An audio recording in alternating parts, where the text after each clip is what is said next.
ధనుస్సు రాశి వాళ్లకు పనుల వ్యవహారిక విషయాల్లో వివిధ రూపాల్లో బాధ్యతలు పెరుగుతూ ఉంటాయి.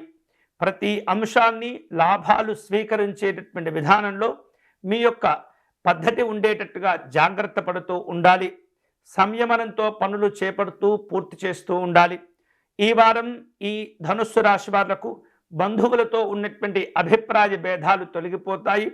మంచి సఖ్యత సంతోషాలు కూడా ఏర్పడుతుంటాయి.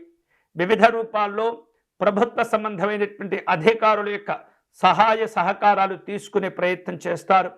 న్యాయ సంబంధమైనటువంటి అంశాల్లో మీకు సలహాలు అవసరమవుతూ ఉంటాయి. రాజకీయ పరమైనటువంటి అంశాల్లో కావచ్చు, ప్రభుత్వ పరంగా కావచ్చు, కొన్ని రకాల ఖర్చులు కూడా పెరుగుతూ ఉంటాయి. ఆర్థిక పరమైనటువంటి అంశాల్లో మంచి సంతృప్తిని పొందుతుంటారు.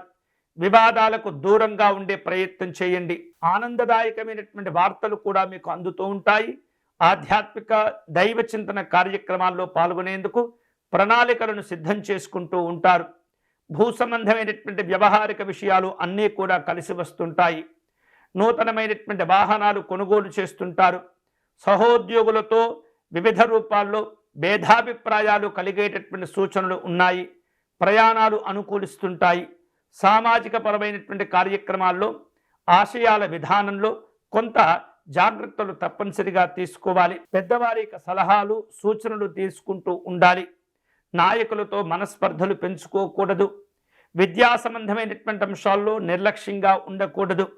ప్రతి అంశాన్ని ప్రతి సందర్భాన్ని చాలా విలువైనదిగా మీరు భావన చేస్తూ ఉండాలి.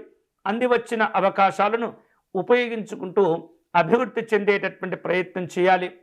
ఈ వారం ధనుస్సు రాశి వారు శుభకరమైనటువంటి ఫలితాలు పొందే క్రమంలో మహాలక్ష్మి అమ్మవారిని పూజించటం మంచిది. మహాలక్ష్మి అమ్మవారి ధ్యానము, కుంకుమ పూజ, అష్టోత్తర శతనామార్చన విశేషంగా మీకు మేలు చేస్తుంటాయి. వీలైతే కనుక అష్టలక్ష్మి స్తోత్రమును పారాయణం చేసి మీ యొక్క కార్యక్రమాలను ప్రారంభించండి. మంచి మంచి ప్రయోజనాలు మీరు పొందవచ్చు.